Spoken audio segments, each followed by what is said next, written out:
il progresso ci ha portati a un certo punto. Voler tornare indietro secondo me è proprio triste, mi provoca amarezza e anche penso che ferisca me come anche tutta la comunità di persone con disabilità. Amarezza più che rabbia hanno suscitato le recenti esternazioni del generale Vannacci nel capitano dei Treviso Bulls, famosa squadra di hockey in carrozzina pronta a partecipare alla quarta edizione di Sei Insuperabile, rassegna promossa per l'inclusione sociale attraverso una variegata gamma di eventi artistici, culturali e sportivi. La Torch Run for Special Olympics, patrocinata dal Panathlon Area Nord, è uno dei momenti clou della rassegna Sei Insuperabile 2024.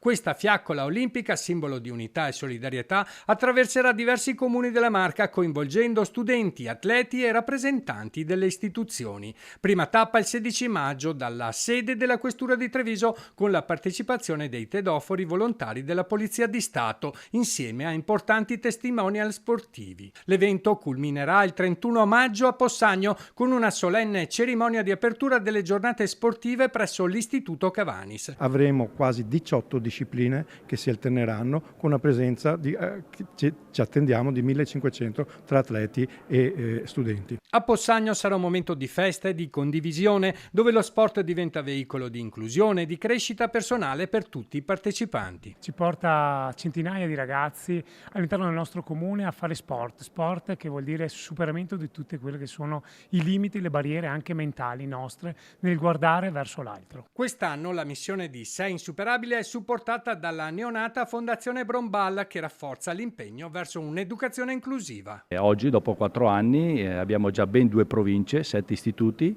nei 2 giorni e poi abbiamo 750 alunni a cui andiamo a fare inclusione direttamente nelle scuole. Quindi l'obiettivo è sempre quello di ampliare e cercare di coinvolgere sempre più scuole, perché non ricordiamoci che l'inclusione parte dall'istruzione.